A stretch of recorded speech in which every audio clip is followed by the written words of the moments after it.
This marks the beginning of a design documentary series. With this, I'll be walking through all the different stages of development, starting with the conception, method, art, and finally a retrospective look at the map post-launch. If you're a fellow designer, this is going to be a real treat, as I don't think anyone else has done this sort of thorough breakdown of their own maps before.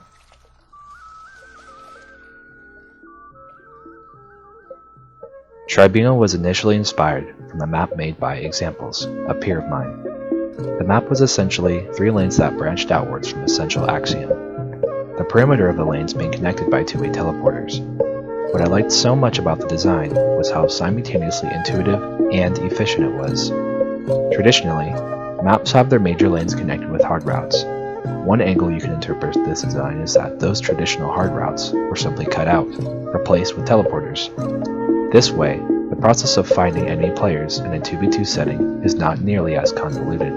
With this observation fresh in my mind, I started with the blank canvas, thinking of ways I could take that philosophy and build upon it. Right away, I decided I wanted to open up the two-way teleporters, bringing them close together so they can interact on a horizontal level. This was intentionally in contrast to how teleporters traditionally work in FPS Arena. Unless you know there's a threat waiting for you on the other side, you can become almost immobilized by the risk that comes with going through.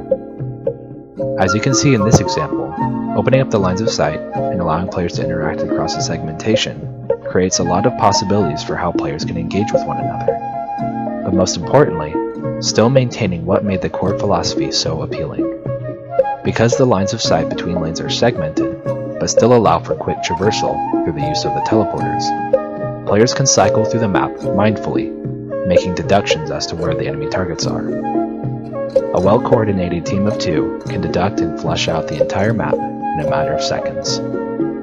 I then began to expand each segment of the map, elevating the central junction that connects all lanes with hard routes, and separating the lanes into tiers of varying height immediately fluctuated the balance of power. The junction, being the highest point in the map, as a result has the most cover, allowing players in control of this position the ability to slow the pace of the already fast-paced map by playing a defensible role. The disadvantages being, players here have the fewest desirable options out, and will not have the same luxury of information gathering as players on the bottom.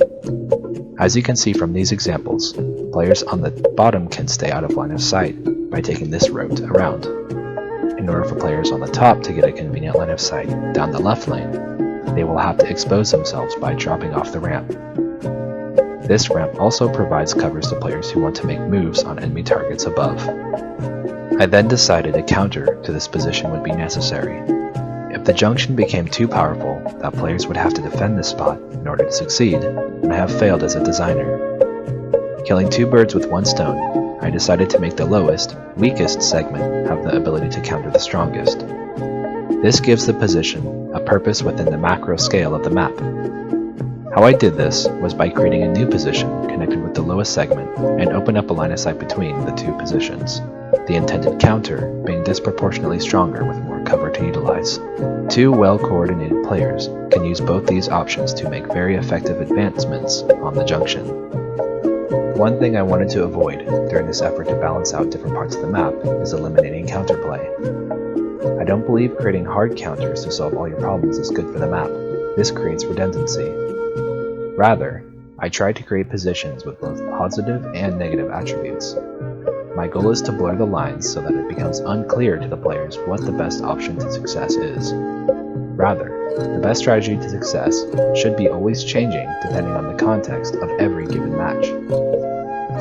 In this example, the player utilizing the line of sight to come to the top of the map can be countered quickly by this position, tempting players camping at the top to move more towards center mass, rewarding them for playing more assertively instead of passively. Just as well, it doubles as an additional route to contest players at the top.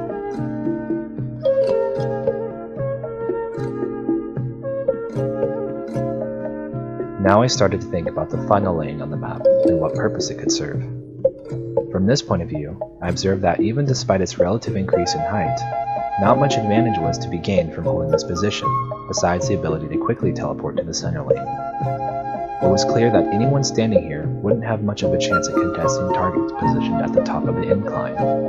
couple different actions I took to create more balanced opportunities for players at the bottom was firstly, to shorten the distance in between positions of significance, allowing the player to quickly advance on enemy targets who are vulnerable on the top, where they can recharge their shields. And secondly, add a piece of cover that only benefits the player on the decline. If the enemy player approaches this added geometry from the top, they wouldn't gain any advantage, while on the other hand, the player on the decline has complete control.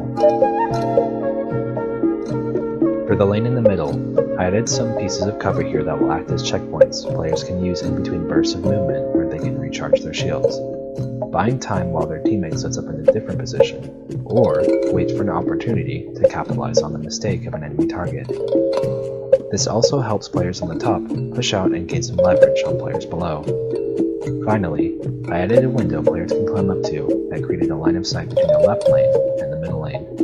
This could be used to break tension between the opposing choke points, as well as opening up opportunities for preemptive moves. After all of this, I felt confident that the top had enough counterplay to justify its defensibility. The only problem being, there aren't many competing options out of the position besides just pushing down into the center lane. Now I think this was fine, but still room for improvement. The last major addition to the map was intended to address this, while simultaneously adding even more depth to the experience. I added a one-way teleporter to the top of the map, setting them completely behind the center lane, with a line of sight into both adjacent lanes.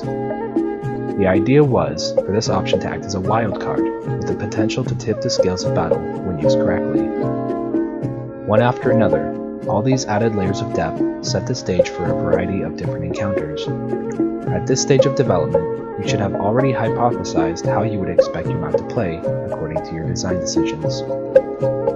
After all was said and done, I was expecting players to initially find themselves biased towards defending the high ground, with some push and pull encounters going on all up and down each of the three lanes.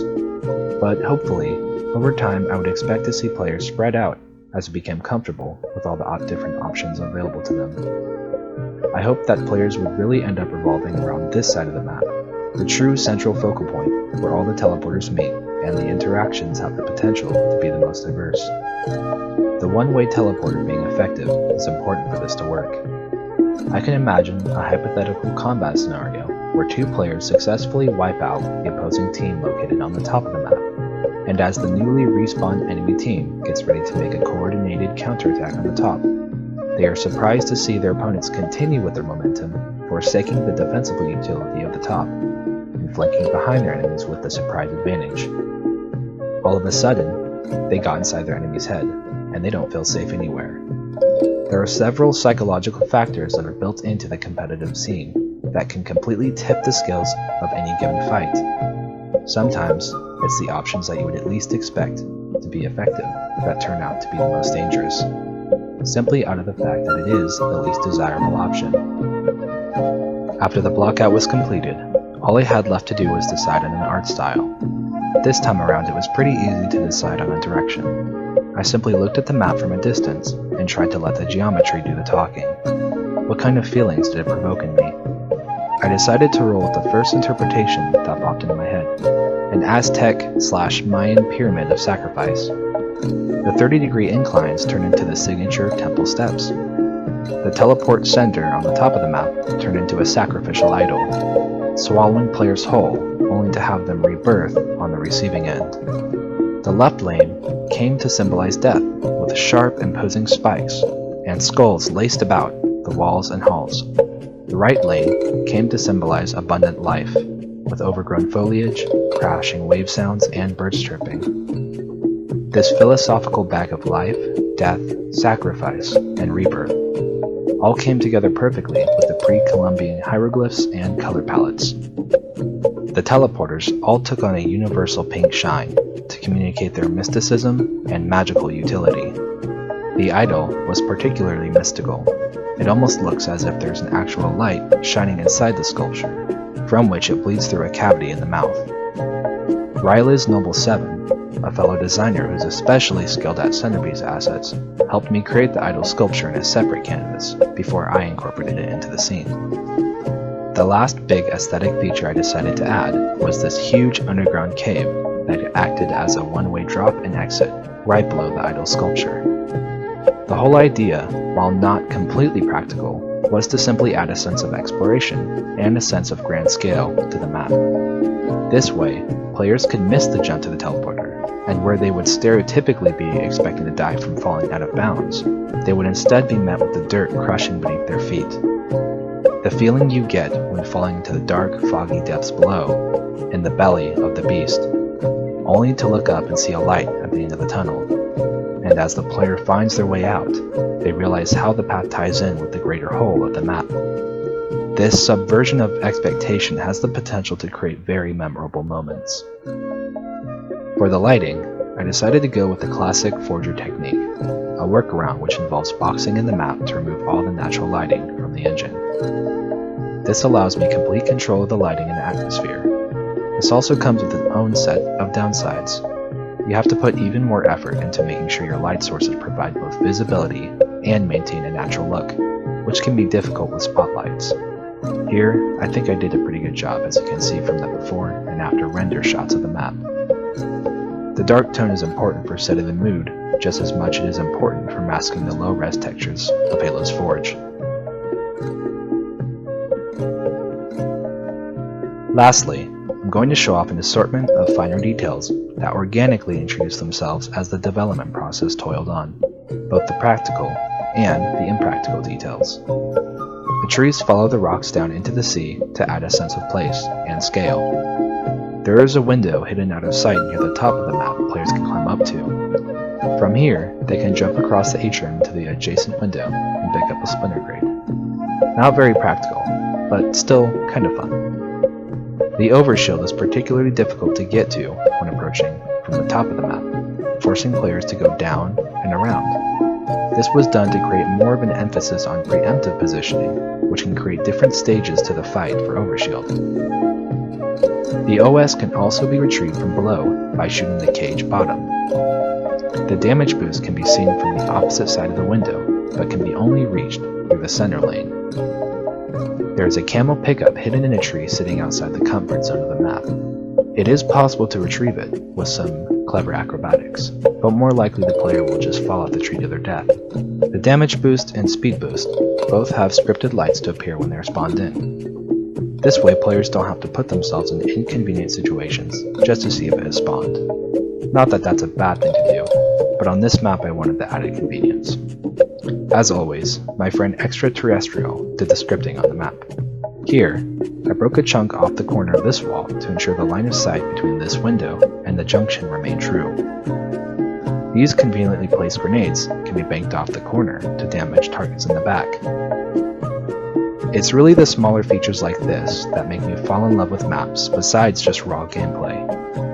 The magical moments and finer details. Tribunal being my most recent map, it's also the map I've had the least experience seeing played. I honestly don't know for certain how effective my design decisions have been towards the goals I had in mind. In hindsight, there are a few changes I would make. The high ground is not overpowered, but it is disproportionate. A lot of the features I had implemented to specifically check that position were simply not enough. Too little leverage on the window's line of sight, too much travel time required in order to get there, and a little too much breathing room on the top.